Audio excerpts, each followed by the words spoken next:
વિદ્યાર્થી મિત્રો, આ વિડીયોમાં હું તમારી માટે લઈને આવ્યો છું જોરદાર 5 સ્ટડી ટિપ્સ, જેને ફોલો કરીને તમે ધાર્યું પરિણામ પ્રથમ પરીક્ષાની અંદર ખાસ કરીને લાવી શકશો. ઘણા બધા વિદ્યાર્થી હોય છે કે જે નક્કી કરે છે, ડિસાઈડ કરે છે કે મારે આવનારી પરીક્ષાની અંદર 80+ % લાવવા છે, મારે એકાઉન્ટમાં સ્ટેટમાં 90+ માર્ક્સ લાવવા છે, પણ તેમ છતાં નક્કી કર્યા પછી ધાર્યું પરિણામ પરીક્ષાની અંદર મળતું નથી. તો એવી કઈ ખામીઓ જે આપણામાં રહેલી છે, એવી કઈ ભૂલો જે આપણે કરી રહ્યા છે, બધી જ ચર્ચા આપણે આજે આ વિડીયોમાં કરવાના છે. તો વિડીયોને એન્ડ સુધી જોતા રહેજો, અને જો તમે ચેનલ ઉપર નવા છો તો હમણાં જ નીચે આપેલું સબસ્ક્રાઇબ બટન ક્લિક કરો અને આપણી ચેનલને સબસ્ક્રાઇબ કરી દો. વિડીયોને લાઈક કરવાનું બિલકુલ ન ભૂલતા, અને વિડીયોના અંતે કમેન્ટ પણ કરજો કે વિડીયો તમને કેવો લાગ્યો. તો ચાલો શરૂ કરીએ ધમાકેદાર, જોરદાર અને જબરજસ્ત 5 સ્ટડી ટિપ્સ માત્ર તમારી માટે. તો સૌથી પહેલો પોઈન્ટ છે નો સોશિયલ મીડિયા. ઘણા બધા વિદ્યાર્થીઓ એવા હોય છે કે જે આખો દિવસ 24 કલાક મોબાઈલની પાછળ રચ્યા પચ્યા રહે છે. હવે તમે કહેશો કે સર, અમે અત્યારે તમારો જે આ વિડીયો જોઈ રહ્યા છે એ યુટ્યુબમાં જ જોઈ રહ્યા છે, અને યુટ્યુબ પણ સોશિયલ મીડિયા છે, તો શું અમે તમારો વિડીયો જોવાનું બંધ કરી દઈએ? તો ના વિદ્યાર્થી મિત્રો, ના, બિલકુલ ના. આપણે એવી સોશિયલ મીડિયા એપ્લિકેશનનો ઉપયોગ હમણાં પરીક્ષા પૂરતો, જ્યાં સુધી તમારી પરીક્ષા પતે નહીં ત્યાં સુધી અમુક જે એવી સોશિયલ મીડિયાની એપ્લિકેશન્સ છે એનો ઉપયોગ બંધ કરવાનો છે કે જેને જોઈને, જેની પાછળ સમય આપીને તમને કશું જ મળવાનું નથી. વિદ્યાર્થી મિત્રો, તમે કોઈ પણ એજ્યુકેશનલ વિડીયો યુટ્યુબ પર જોશો તો એમાંથી તમને નોલેજ મળશે, એનાથી પરીક્ષાની અંદર થોડા ઘણા માર્ક્સ તમારા પ્લસ થશે, પણ ફેસબુક છે, ઇન્સ્ટાગ્રામ છે, સ્નેપ છે, એ બધાનો ઉપયોગ કરીને બિલકુલ તમને કોઈ પણ પ્રકારનો ફાયદો થવાનો નથી. વિદ્યાર્થી મિત્રો, માર્ક ઝુકરબર્ગ તમારી ઘરે આવીને તમને પૈસા નથી આપવાનો કે ફેસબુક પર શોર્ટ્સ જોયા કરો, રીલ્સ જોયા કરો, આટલું બધું આમ સ્વાઇપ કર્યા કરો, હું તમને એક સ્વાઇપના આટલા રૂપિયા આપીશ. શું ક્યારેય મળશે? ક્યારેય મળશે નહીં. તો સોશિયલ મીડિયાનો યુઝ હમણાં પૂરતો, એવી એપ્લિકેશન્સ કે જેનાથી આપણો ટાઈમ માત્ર વેસ્ટ થાય છે, સામે કશું જ પણ મળતું નથી, તો એવી એપ્લિકેશન્સનો ઉપયોગ પરીક્ષા પૂરતું તમારે તદ્દન સદંતર બંધ કરી દેવાનું છે. યુટ્યુબનો પણ ઉપયોગ માત્ર એજ્યુકેશનલ વિડીયોઝ જોવા માટે જ કરવાનો છે. શોર્ટ્સ જોવા માટે બિલકુલ યુટ્યુબનો ઉપયોગ કરવાનો નથી. એટલા માટે હું તમને કહું છું કે મોબાઈલથી દૂર રહેવાની જરૂર નથી, પણ મોબાઈલની અંદર રહેલી એવી સોશિયલ મીડિયાની એપ્લિકેશન્સ કે જે આપણો ટાઈમ બરબાદ કરે છે, સામે આપણને કોઈ ફાયદો થતો નથી, એવી એપ્લિકેશન્સ પરીક્ષા સુધી ટોટલી બંધ કરો. ઉપયોગ એનો બિલકુલ કરવાનો નથી. હું નથી કહેતો કે મોબાઈલ તમે તમારાથી દૂર રાખો, ના, મોબાઈલ તો બહુ જ કામની વસ્તુ છે, એને દૂર કરવાની જરૂર નથી, પણ એની અંદર રહેલી અમુક એપ્લિકેશન્સ, ખાસ કરીને ઘણા બધા સ્ટુડન્ટ્સ મારા સ્નેપનો યુઝ કરતા હોય છે. વાંચવા બેસે ત્યારે સ્નેપ મૂકે, ફરવા જાય ત્યારે સ્નેપ મૂકે, બાઇક પર હોય ત્યારે સ્નેપ મૂકે, કંઈ ખાતા હોય ત્યારે સ્નેપ મૂકે, વાતે વાતે, મિનિટે મિનિટે એમને સ્નેપ અપલોડ કરવા જોઈએ. તો આ જે આપણો ટાઈમ બરબાદ થઈ રહ્યો છે, ઇન્સ્ટાગ્રામની અંદર સ્ટોરી મૂકીએ છીએ, પોસ્ટ મૂકીએ છીએ, પછી સ્ટોરી મૂક્યા પછી જોઈએ છે કોણે લાઈક કર્યું, કોણે નથી કર્યું, આણે કેમ લાઈક ના કર્યું, મારા ફોટા પર આ ક્યારે લાઈક કરતું જ નથી, હું તો એના બધા જ ફોટા લાઈક કરું છું. તો આ બધી વસ્તુઓથી પ્રથમ પરીક્ષા જ્યાં સુધી કમ્પ્લીટ ન થઈ જાય ત્યાં સુધી આવી નકામી સોશિયલ મીડિયા એપ્લિકેશન્સથી તમારે તદ્દન દૂર રહેવાનું છે. મોબાઈલનો ઉપયોગ સ્ટડી માટે ચોક્કસ કરી શકશો, નોલેજ મેળવવા માટે ચોક્કસ કરજો, પણ જેનો ઉપયોગ કરીને માત્ર ટાઈમ વેસ્ટ થાય છે એવી એપ્લિકેશન્સ પરીક્ષા સુધી સાઈડમાં મૂકી દઈએ. પરીક્ષા જેવી પતે એ દિવસે મોબાઈલ લઈ લેજો અને ઇન્સ્ટાગ્રામમાં ને સ્નેપ બધું ચાલુ કરી દેજો. ઘણા બધા પાછા એવા હશે, મને કહેશે કે સર, ઇન્સ્ટાગ્રામ વગર મને ન ચાલે, એમાં મારે ડેલી અપડેટ કરવા માટે જોઈએ. તો ભાઈ અથવા તો બેન, ઇન્સ્ટાગ્રામમાં એક સ્ટોરી મૂકી દો કે આગામી આટલા દિવસ સુધી અથવા તો આ તારીખ સુધી મારું ઇન્સ્ટાગ્રામ અકાઉન્ટ બંધ રહેશે, માટે કોઈ પણ ઇમરજન્સી હોય તો તમે મને કોલ કરી શકો છો. હવે ઇમરજન્સી એવા જ વ્યક્તિને પડે કે જે આપણું કાં તો મિત્ર હોય કાં તો સગા સંબંધી હોય અને એમની પાસે તમારો નંબર હશે જ. માટે ઇન્સ્ટાગ્રામ પર, સ્નેપચેટ પર, ફેસબુક પર ટાઈમ વેસ્ટ કરવાની બિલકુલ જરૂર નથી. એટલે આજથી અને હમણાંથી જ ભલે પડી મોબાઈલની અંદર નોટિફિકેશન બંધ કરી દો. ઉપર એક સેટિંગ આવશે, એપ્લિકેશનમાં જવાનું, નોટિફિકેશનમાં જવાનું અને ત્યાંથી ઓલ નોટિફિકેશન ઓફ કરી દેવાની. કેમ કે નોટિફિકેશન આવે ટુણું ટુણું ટુણું થાય એટલે આપણું ધ્યાન ત્યાં જાય. કોનો મેસેજ હશે, અત્યારે કોનો હશે, અત્યારે તો કોઈનો આવતો નથી, આમ તેમ નીકળું, તો એની અંદર તમારું ધ્યાન જતું રહેશે અને સ્ટડી પર આપણે ફોકસ કરી શકતા નથી. માટે હમણાંથી જ જેટલી પણ આવી એપ્લિકેશન છે એ બધામાં સેટિંગમાં જઈને નોટિફિકેશન બંધ કરી દો. અને આ પહેલી ટીપ છે જે ખૂબ જ ઇમ્પોર્ટન્ટ છે. આનો અસર તમારા રિઝલ્ટ ઉપર બહુ જ પડવાનો છે. માટે કહું છું કે આ જેટલી પણ નકામી એપ્લિકેશન છે હમણાં જ એને મોબાઈલમાંથી દૂર કરો, અથવા તો ભલે રહી એપ્લિકેશન પણ એની નોટિફિકેશન્સ બંધ કરો અને એની અંદર જવાનું જ નહીં, એમાં જોવાનું જ નહીં અને સાઈડમાં ખૂણામાં નાખી દો, જેથી તમારી નજરમાં આવી જોઈએ નહીં. યુટ્યુબનો ભરપૂર ઉપયોગ કરો, એજ્યુકેશનલ વિડીયોઝ જુઓ, એમાંથી તમને કંઈક ને કંઈક નોલેજ મળશે. પણ આ નકામી એપ્લિકેશનનો ઉપયોગ હમણાં સુધી બંધ કરો, પછી પાછળથી પરીક્ષા પછી તમે જોજો, તમને કોઈ ના પાડતું નથી. તો પહેલી ટીપ તમારે હમણાં જ ફોલો કરવાની છે અને હવેથી યાદ રાખજો, ઇન્સ્ટાગ્રામ, સ્નેપચેટનો બિલકુલ ઉપયોગ કરવાનો નથી. હવે વાત કરીએ સેકન્ડ પોઈન્ટ, એટલે કે ટાઈમ. ઘણા બધા લોકોને તમે એવું કહેતા સાંભળ્યા હશે કે સવારે વહેલું 4 વાગે ઉઠી અને 4 વાગે કુકડો પણ ના જાગ્યો હોય એ પહેલા તમે ઉઠીને વાંચશો તો તમને બધું જ યાદ રહેશે. મારા વાલા, શું આ સલાહ આપનારા જે લોકો છે, શું તેઓએ ક્યારેક 4 વાગે ઉઠીને વાંચ્યું છે? અને કદાચ વાંચ્યું છે, શું તમને 100% યાદ રહ્યું છે? એટલે એવું કશું સાયન્ટિફિકલી પ્રૂવન નથી કે સવારે 4 વાગે ઉઠવું જોઈએ, 5 વાગે ઉઠવું જોઈએ. ના ના ના, હું બિલકુલ એમાં માનતો નથી અને તમારે પણ એમાં માનવાની જરૂર નથી. તો હવે સવાલ એ થાય કે સર અમારે ક્યારે વાંચવું? તો વિદ્યાર્થી મિત્રો, એક વસ્તુ યાદ રાખજો, દરેક સ્ટુડન્ટનો વાંચવાનો બેસ્ટ સમયગાળો અલગ અલગ હોય. ક્યારેય કોઈનો વાંચવાનો સમયગાળો સરખો હોતો નથી. ઘણા સ્ટુડન્ટ્સ એવા હોય કે જેને સવારે વહેલું ઉઠીને વાંચવાથી યાદ રહેતું હોય છે. ઘણા સ્ટુડન્ટ્સ એવા હોય કે જે બપોરે, ભર બપોરે જ્યારે બધા સૂઈ જાય ત્યારે પણ વાંચતા હોય છે અને એ લોકોને યાદ રહેતું હોય છે. ઘણા સ્ટુડન્ટ્સને સાંજનો ટાઈમ 5 થી 7 નો ટાઈમ એ લોકો માટે બેસ્ટ હોય છે, એમનો મૂડ ત્યારે બહુ સારો હોય છે. ઘણા એવા પણ હોય છે કે 9 થી 12 અથવા તો આખી નાઈટ 2 વાગ્યા સુધી, 3 વાગ્યા સુધી જાગીને વાંચી શકતા હોય છે. માટે કોઈને ફોલો ના કરશો. તમારી અંદર જે તમને એવું લાગતું હોય કે મારો બેસ્ટ ટાઈમ, મારો મૂડ આ દરમિયાન બહુ સારો હોય છે, તો એ ટાઈમને તમારો બેસ્ટ ટાઈમ બનાવો. જો તમને એવું લાગે છે કે સવારે વહેલા ઉઠીને વાંચવાથી મને યાદ રહે છે, મારી આંખો ખુલ્લી જ રહેશે અને મારી કેપેસિટી અને એફિશિયન્સી બીજા બધા ટાઈમ કરતા વધારે હોય છે. ઘણા એવા હોય કે જેઓ રાત્રે મોડા સુધી વાંચી શકતા હોય છે, સવારે વહેલા ઉઠી શકતા હોતા નથી. તો તમારો ટાઈમ ચેન્જ કરશો નહીં. કોઈના કહેવાથી તમારું રૂટીન ચેન્જ કરશો નહીં. તમે રાત્રે વાંચવા ઈચ્છો છો તો રાત્રે વાંચો, સવારે તમને ગમે તો સવારે વાંચો, બપોરે ગમતું હોય તો બપોરે વાંચો, સાંજે ગમતું હોય તો સાંજે વાંચો. એનો મતલબ કે તમારે જાતે જ તમારો બેસ્ટ ટાઈમ ડિસાઈડ કરવાનો છે કે તમને કયો ટાઈમ એવો યોગ્ય લાગે છે કે એ ટાઈમે તમે વાંચશો તો તમને સારામાં સારું યાદ રહેશે. તો એ ટાઈમ શોધી લો અને એ ટાઈમને તમારો બેસ્ટ સ્ટડી ટાઈમ બનાવો. એ ટાઈમમાં જેટલું કવર થાય એટલું કરી લો, જેથી એનો ફાયદો તમને એક્ઝામમાં થશે અને મગજમાં જે તાર હશે, મગજની કેપેસિટી હશે, એ ટાઈમે તમારી હાઈ લેવલ ઉપર હશે, જેથી કરીને તમે જે કંઈ પણ વાંચશો અથવા તો દાખલા ગણશો ઇઝીલી તમને યાદ રહી જશે. માટે યાદ રાખજો, વાંચવાનો કોઈ બેસ્ટ પ્રોપર ટાઈમ હોતો નથી. તમને જે ટાઈમ યોગ્ય લાગે એ ટાઈમે વાંચો, પણ વાંચો.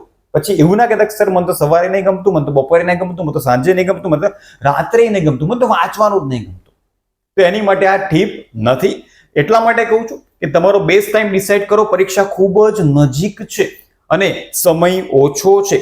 માટે આ ટીપને તમારે બેઝિઝક અને હમણાંથી જ ફોલો કરવાની. શોધી નાખો, હમણાં જ વિચારો કે તમને કયો ટાઈમ બેસ્ટ લાગે છે વાંચવા માટે, એ ટાઈમ પર તમારું પોટેન્શિયલ વધારે આપો, રિઝલ્ટમાં ચોક્કસથી ફરક પડશે બોસ. ત્રીજો ઇમ્પોર્ટન્ટ પોઈન્ટ એટલે કે પ્લેસ, કઈ જગ્યાએ બેસીને વાંચવું, બહુ જ મહત્વનું છે. આમ કદાચ એવું લાગે કે સર ગમે ત્યાં બેસીને વાંચવાનું જ છે ને, પણ મિત્રો વાંચવા બેસવાની પ્લેસ પણ પોઝિટિવ હોવી જોઈએ, એ પ્લેસ ઉપર ઉર્જા પણ સકારાત્મક હોવી જોઈએ, તો તમારું ધ્યાન એની અંદર રહી શકશે. માટે કઈ જગ્યાએ વાંચવું એ ખૂબ જ મહત્વનું છે, રાઈટ. આગળ જતા પહેલા એક કોમન વાત કરી લઈએ કે જે બધા જ વિદ્યાર્થીઓ એ વસ્તુ ક્યારેક ને ક્યારેક એ લોકોએ અનુભવ કર્યો જ હશે, તો પહેલા આપણે એની ચર્ચા કરી લઈએ. હવે ઘણા બધા વિદ્યાર્થીઓને ખોટી ટેવ હોય છે ક્યાં બેસવાની, પલંગ પર બેસીને વાંચવાની. એટલે શરૂઆતમાં આમ પાછળ ઓસીકું મૂકીને એ લોકો પલંગ ઉપર બેસી જાય છે, ચોપડી ખોલીને અને વાંચવાની શરૂઆત કરી દે છે. ધીમે ધીમે જેમ મિનિટો આગળ જતી જાય છે, 5 મિનિટ થાય, 10 મિનિટ થાય, 15મી મિનિટે ધીમે ધીમે બુક જાય છે ઉપર અને તમારું મોઢું જાય છે નીચે. શરૂઆત આપણે આમ કરી હતી, પણ 15 જ મિનિટની અંદર દિશા બદલાઈ જાય છે, ગુરુત્વાકર્ષણ બળ ઓપોઝિટ થઈ જાય છે, એટલે કે ઊંધી વાંચવાની શરૂઆત આપણે અહીંયા કરી દઈએ છીએ. બુક આમ હોવી જોઈએ, એની જગ્યાએ ભૂલથી જતી રહે છે ઉપર, અને 30મી અથવા તો 31મી મિનિટ એવું બને છે કે ચોપડી ધામ દઈને આપણા ફેસ ઉપર પડે, ત્યારે તો આપણને યાદ આવે છે કે હું તો વાંચવા બેઠો હતો અને આ તો વાંચતા વાંચતા સૂઈ ગયો. એનો મતલબ એવો થાય છે વિદ્યાર્થી મિત્રો કે વાંચવા માટે ક્યારેય પલંગ પર બેસાય જ નહીં. જે વિદ્યાર્થી પલંગ પર બેસીને સ્ટડી કરતું હોય એને ક્યારેય યાદ નહીં રહે. પલંગ એટલે સૈયા, સૈયામાં વાંચેલું ક્યારેય યાદ ન રહે. પલંગ પર બેસીને ક્યારેય વાંચવાની ટેવ ન પડો. પલંગ સુવા માટે છે, વાંચવા માટે બિલકુલ નથી. ત્યાં સારી ઊંઘ આવી શકે છે પણ યાદ રહી શકતું નથી. હવે ક્વેશ્ચન એ થાય કે વાંચવા માટે ક્યાં બેસવું, કઈ રીતે બેસવું? તો બેસ્ટ જો જગ્યા હોય વાંચવા માટે તો એ છે સ્ટડી ટેબલ અને ચેર. એટલે કે એક સ્ટડી ટેબલ હોવું જોઈએ આપણા ઘરે અને સરસ મજાની ચેર હોવી જોઈએ. એમાં ગાદી હશે તો ચાલશે, કેમ કે અત્યારે આપણને ટેવ પડી ગઈ છે ગાદી વાળી ખુરશી પર બેસવાની. ટૂંકમાં તમે નોર્મલ જેમ જમવા માટે કોઈ રેસ્ટોરન્ટમાં બેસો છો ખુરશી પર અને સામે ટેબલ હોય છે, એ રીતનું ટેબલ અને ચેર બેસ્ટ છે વાંચવા માટે. હવે ઘણા બધા સ્ટુડન્ટ્સ એવું કહેતા કે સર અમારા ઘરે સ્ટડી ટેબલની સુવિધા નથી. નો પ્રોબ્લેમ, તમારા ઘરે સ્ટડી ટેબલ નથી તો ચેર તો દરેકના ઘરે હશે ને હશે જ. સ્ટડી ટેબલની જગ્યાએ તમારે એક રાઇટિંગ પેડ આવે છે, રાઇટિંગ બોર્ડ, જેના પર પાટિયું આપણે કહીએ છીએ, જેના પર આપણે લખીએ છીએ, તો એનો ઉપયોગ કરો અને ચેર ઉપર બેસો અને એ રીતના વાંચો. એનાથી તમારી એફિશિયન્સી પર આબ જમીનનો ફરક તમને જોવા મળશે. માટે આજથી ક્યારેય પલંગ પર વાંચવા ન બેસતા. પલંગ પર જે વિદ્યાર્થી વાંચે એને ક્યારેય યાદ રહે જ નહીં, એનું મગજ ભણવામાં રહે જ નહીં, સારી રીતના એ ભણી શકે નહીં. માટે તમને કહું છું કે વાંચવા માટે માત્ર ખુરશી અને ટેબલનો ઉપયોગ કરવાનો છે, પલંગનો ઉપયોગ બિલકુલ પણ કરવાનો નથી. યાદ રાખજો, જે લોકોને પલંગ પર બેસીને વાંચવાની ટેવ હોય હમણાં જ છોડી દો. પલંગની જગ્યાએ તમારે ખુરશી અને ટેબલનો ઉપયોગ કરવાનો છે. ટેબલ ન હોય તો રાઇટિંગ પેડ લઈ લેજો અને ખુરશી પર બેસીને જ આજથી વાંચવાનું છે. પલંગ પર બેસીને વાંચવાનું નથી, કેમ કે પલંગ સુવા માટે છે, વાંચવા માટે નથી. ચોથો પોઈન્ટ છે ફોકસ, જે આજકાલના વિદ્યાર્થીઓમાં દિવસે દિવસે ફોકસની અંદર ઘટાડો થવા માંડ્યો છે. કઈ રીતના એક એક્ઝામ્પલ દ્વારા સમજીએ. માની લો કે તમે વાંચવા બેઠા છો, જોશમાં ને જોશમાં શરૂઆત તો બહુ મસ્ત થાય છે. એટલે શરૂઆતની 5-6 લાઈન અથવા તો એક પેરેગ્રાફ આપણે એટલી સરસ રીતના વાંચીએ છીએ કે ન પૂછો વાત. પણ જેવો પહેલો પેરેગ્રાફ પતી જાય, અડધું પણ પેજ થતું હોતું નથી, એવામાં જ આપણે જોઈ રહ્યા છે ચોપડી તરફ, ચોપડી જોઈ રહી છે આપણને, પણ આપણું જે મગજ છે એ જગ્યાએ હોતું નથી. આપણું મગજ જતું રહે છે ફરવા, એવા વિચારોમાં મગજ જતું રહે છે, એવી જગ્યાએ ફરવા જતું રહે છે કે આપણે અહીંયા જ બેઠા છીએ. ફિઝિકલી આપણે અહીંયા જ બેઠા છીએ, આપણા હાથમાં ચોપડી પણ છે, આપણે ચોપડીમાં જોઈ રહ્યા છે, ચોપડી આપણને જોઈ રહી છે, પણ વિચારો ભણવાના નથી. આપણું મગજ ક્યાંક ફરવા ગયું છે. અને અત્યારે પછી ચાલે છે નવરાત્રી ગલગોટો મેં તો ઝૂકીને લીધો ધીંતાક ધીંતાક ધીંતાતા. એટલે જેવી ચોપડી હાથમાં આવે છોકરીઓ શું કરશે? પહેલો પેરેગ્રાફ પૂરો નહીં થયો પહેલા તો આજના વિચારો ચાલુ છે કે રાત્રે મારે કઈ ચણિયાચોળી પહેરવી, કોની ચણિયાચોળી પહેરવી, પાછા બધા અદલા બદલી કરતા હોય. બોಯ್સના મગજમાં એક વિચારો છે કે રાત્રે કયા કલરનો જબ્બો પહેરું તો મારું મેચિંગ થાય. તો વિદ્યાર્થી મિત્રો, જબ્બાના ચણિયાચોળીના વિચારો કર્યા કરતા ચોપડીમાં ધ્યાન આપો. પરીક્ષા નજીક છે, નવરાત્રી પછી તરત જ પરીક્ષા છે. ઘણા એવું પણ કહેશે કે સાલું નવરાત્રી તરત જ પરીક્ષા રાખી છે, ગરબા ગાવા કે વાંચવું. રાત્રે ઉજાગરા થાય, દિવસે ઊંઘ આવે, મૂડ હોય નહીં તો ક્યારે વાંચવું? અમે ક્યારે વાંચીએ? તો એની માટે બેસ્ટ રસ્તો છે. જ્યારે પણ વાંચવા બેસો અને આપણે આપણા મનને જકડી રાખવું હોય તો સૌથી પહેલા મોબાઈલનું નેટ બંધ કરી દો. કેમ કે મોબાઈલનું નેટ ચાલુ હોય એટલા માટે અંદર સાઉન્ડ આવે, ટીડિંગ ટીડિંગ ટીડિંગ, એટલે આપણું ધ્યાન ત્યાં જાય. કોનો મેસેજ આવ્યો, શું મેસેજ આવ્યો, ચાલો જોઈ લઈએ. ઘણા બધા કહે છે સર મારો ફોન તો સાયલેન્ટ હોય છે. અરે ભાઈ, સાયલેન્ટમાં વાઇબ્રેશન તો થાય ને, રૂમ રૂમ થાય એટલે તરત આપણું ધ્યાન પાછું ત્યાં જાય. એટલા માટે મોબાઈલની અંદર ઇન્ટરનેટ સદંતર બંધ કરી દો વાંચતી વખતે. બીજો રસ્તો બેસ્ટ વે છે, અત્યાર સુધીનો સૌથી બેસ્ટ રસ્તો તમને આપવા જઈ રહ્યો છું. જ્યારે પણ તમે વાંચતા હોવ ત્યારે મોટેથી બોલીને વાંચવાની ટેવ પાડો. જો મનમાં ને મનમાં વાંચશો તો મન આપણું ક્યાં ખોવાઈ જશે એ આપણને જ ખ્યાલ નહીં હોય. માટે જ્યારે પણ તમે વાંચવા બેસો ત્યારે મોટેથી બોલીને વાંચો. મોટેથી બોલીને વાંચશો તો તમારું મન ક્યાંય ભાગી જશે નહીં, અને વાંચશો અને એ જ શબ્દો તમારા કાને પડશે તો તમને ઇઝીલી એ ટોપિક યાદ પણ રહી જશે. એટલા માટે મોટેથી જોરથી વાંચવામાં ક્યારેય શરમાવાનું નહીં. ભલે બાજુવાળો કે આ તો ગાંડો છે, એકલો બોલે છે, પણ ફાયદો એનો તમને પરીક્ષામાં થવાનો છે. અને જેટલું તમે વાંચ્યું હોય એ જ ટોપિક બીજાને સમજાવો. મમ્મીને પકડો, પપ્પાને પકડો, ભાઈને પકડો કે ભાઈ આટલું મેં વાંચ્યું છે, આ પકડ ચોપડી, હવે હું તને સમજાવું છું. ભલે શબ્દ તો શબ્દ સમજાવવાનું નથી, ગોખવાનું નથી, કોન્સેપ્ટ સમજાવો કે એ આન્સર વાંચીને તમે શું શીખ્યા. બસ એટલું સામેવાળાને સમજાવી દો. 80% તમને ત્યાં જ યાદ રહી જશે, અને જ્યારે રિવિઝન કરશો પરીક્ષા વખતે ત્યારે બીજું 100% તમને યાદ રહી જશે. માટે કહીશ કે જ્યારે પણ વાંચવા બેસો ત્યારે મનને ભટકતું અટકાવવું હોય તો પૂરેપૂરું ફોકસ રાખવું હોય ત્યારે જોરથી બોલીને વાંચવાની ટેવ પાડો. દાખલો ગણતી વખતે આટલો પ્રોબ્લેમ થવાનો નથી, કેમ કે એમાં ધ્યાન આપણું ત્યાં જ રહેશે. કેમ કે આન્સર જ્યાં સુધી ના મળે ત્યાં સુધી મનને શાંતિ ન થાય. પણ ખાસ થિયરિટિકલ સબ્જેક્ટ્સની અંદર ઊંઘ આવી જાય કાં તો મગજ ભટકી જાય તો એ ન બને. એટલા માટે જ્યારે પણ તમે વાંચવા બેસો ત્યારે મોટેથી બોલીને વાંચવાની ટેવ પાડો તો ઇઝીલી તમે 70-80% ત્યાં જ યાદ રાખી શકશો. વાંચ્યા પછી તમારા ફ્રેન્ડને અથવા તો ફેમિલીમાં જે કંઈ પણ હોય, જે હોય ઘરે, એને સમજાવી દો કે ભાઈ 10 મિનિટ મારી સાથે બેસ, મેં આટલું પેજ વાંચ્યું છું, હું તને સમજાવી દઉં, એક્સપ્લેન કરી દઉં છું, મને કેટલું યાદ રહ્યું એટલે મારું પણ ક્લિયર છે, સામેવાળાને પણ નવું શીખવા મળશે.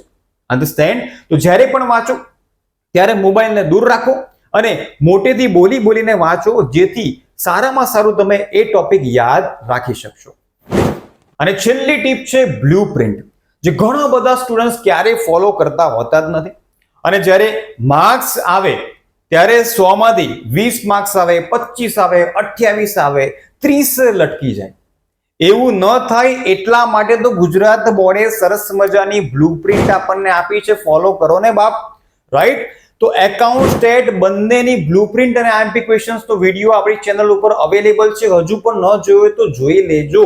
અને હજુ પણ જો વિડીયોને લાઈક નથી કર્યો તો લાઈકનું બટન દબાવી દો યાર, કમેન્ટ કરી દો તો મને પણ ખબર પડે કે તમે આ 5 ટિપ્સ ફોલો કરવાના છો કે નહીં. તો બ્લુપ્રિન્ટની અંદર તમને બધાને ખબર છે કે ગુજરાત બોર્ડે તમારી માટે સાવ ઈઝી કરી નાખ્યું છે. કઈ રીતે? 20 માર્ક્સના 20 એમસીક્યુ અને 10 માર્ક્સના એક વાક્યના પ્રશ્નો, એટલે 30 માર્ક્સ તો ઓબ્જેક્ટિવ્સ ના થઈ ગયા. હવે 50 થી 60% સ્ટુડન્ટ્સ એવા હોય છે કે જે ક્યારેય પરીક્ષામાં એમસીક્યુ વાંચતા જ નથી. એ તમારી સૌથી મોટી મૂર્ખામી છે. જ્યારે પણ પરીક્ષા આપવા જાઓ ત્યારે સૌથી પહેલો ફોકસ તમારો MCQ પર હોવો જોઈએ. શા માટે? ખાલી એક શબ્દ, એક ઓપ્શન લખવાનો આપણને રોકડો 1 માર્ક્સ જ્યારે મળતો હોય ત્યારે 20 MCQ પર પૂરેપૂરો ફોકસ આપણો હોવો જોઈએ. સ્વાધ્યાયના બધા જ MCQ એકાઉન્ટ સ્ટેટની અંદર આપણા તૈયાર કડકડાટ મોડે હોવા જોઈએ. 30 માર્ક્સના જે ઓબ્જેક્ટિવ ટાઈપ ક્વેશ્ચન્સ છે, એટલે કે સેક્શન A અને સેક્શન B માંથી ઓછામાં ઓછા 25 માર્ક્સ તો આપણા આવવા જોઈએ, તો તમને 80+ જતા કોઈ રોકી નહીં શકે. માટે વારંવાર હું કહું છું કે જેના રોકડા માર્ક્સ, કેશ માર્ક્સ તમને મળવાના છે એના પર પહેલો ફોકસ કરો. MCQ અને એક વાક્યના પ્રશ્નો પર દાખલા તો તમે ગણવાના જ છો, મોટા ક્વેશ્ચન તમે વાંચવાના જ છો, પણ પહેલો ફોકસ આપણો MCQ પર હોવો જોઈએ. ઘણા બધા સ્ટુડન્ટ્સ એવા પણ જોયા છે કે દાખલા બધા સરસ રીતના કરશે, દાખલા બધા સાચા પણ પડશે, MCQ પર જ્યારે આવે ત્યારે એમના મોતિયા મરી જાય. 20 માંથી MCQ માં કેટલા હતા કે 5 માર્ક્સ, 8 માર્ક્સ, તો પછી તમે કઈ રીતના 80+, 90+ પહોંચી શકશો? તો સૌથી વધુ ઇમ્પોર્ટન્સ આપણે MCQ ને આપવાનું છે. MCQ ની તૈયારી છેલ્લે દિવસે સવારે ન થાય. 80% લોકો સવારમાં 2 કલાક ફટ MCQ જોઈ લે, એમને એવું કે પરીક્ષામાં મને આવડી જશે, પણ ન આવડે. MCQ ટ્વિસ્ટ કરેલા પરીક્ષામાં આવશે, માટે MCQ ની તૈયારી તમારે પહેલેથી પ્રોપર વેમાં જ કરવાની છે. એ કેશ માર્ક્સ આપણે ક્યારેય ગુમાવવાના નથી. અને જે પ્રમાણે આપણને બ્લુપ્રિન્ટ આપવામાં આવેલી છે, પહેલી પરીક્ષા છે એટલે કદાચ સ્કૂલ વાઇઝ તમારી બ્લુપ્રિન્ટ થોડી ઘણી અલગ હોઈ શકે, તો જે તમને સ્કૂલમાંથી બ્લુપ્રિન્ટ મળેલી છે એને ફોલો કરજો. IMP ક્વેશ્ચન્સ નો વિડિયો ઓલરેડી મેં તમને એકાઉન્ટ સ્ટેટનો આપેલો છે, એ ક્વેશ્ચન્સ ફોલો કરજો. કયા ચેપ્ટરમાંથી કેટલા માર્ક્સના ક્વેશ્ચન આવવાના છે એ પ્રમાણે તૈયારી કરો. દોસ્તો, સ્માર્ટફોન વાપરો છો, સ્માર્ટ વર્ક તો કરો, ગદ્દા મજૂરી કરવાનો ટાઈમ નથી. 95+ માર્ક્સ એના જ આવશે કે જે સ્માર્ટ વર્ક કરશે અને જે બ્લુપ્રિન્ટ ફોલો કરશે. કે આ 4 ચેપ્ટરમાંથી કે આ 6 ચેપ્ટરમાંથી 5 માર્ક્સનો ક્વેશ્ચન આવવાનો છે, તો મારે એમાંથી જ 5 માર્ક્સના મોટા ક્વેશ્ચન કરવાના છે. બાકીના ચેપ્ટર્સમાંથી 5 માર્ક્સના મોટા ક્વેશ્ચન્સ કરવાની જરૂર જ નથી. તો જે ચેપ્ટરમાંથી જેટલા માર્ક્સનું આવવાનું છે એ પહેલા જોઈ લો. બ્લુપ્રિન્ટ વાઇઝ તૈયારી એકાઉન્ટ હોય, સ્ટેટ હોય, ઇકોનોમિક્સ હોય, OCM હોય, ગુજરાતી હોય, ઇંગ્લિશ હોય કે SPCC હોય, બધામાં તમારે પેપર પેટર્ન અને બ્લુપ્રિન્ટ ફોલો કરવાની છે. ત્યારે જઈને તમે સારામાં સારું પરિણામ લાવી શકશો. તો વિદ્યાર્થી મિત્રો, બહુ સરસ રીતે 5 ટિપ્સની આપણે ચર્ચા આ વિડીયોમાં કરી છે. વિડીયો તમને કેવો લાગે કમેન્ટ કરવાનું બિલકુલ ન ભૂલતા. ભૂલો ભલે બીજું બધું, કમેન્ટ કરવાનું ભૂલશો નહીં. ફરીથી મળીશું આપણે નવા વિડીયોમાં. ત્યાં સુધી આવજો, અને વિડીયો તમને કેવો લાગ્યો ચોક્કસથી મને જણાવજો. બાય બાય, ટાટા, આવજો.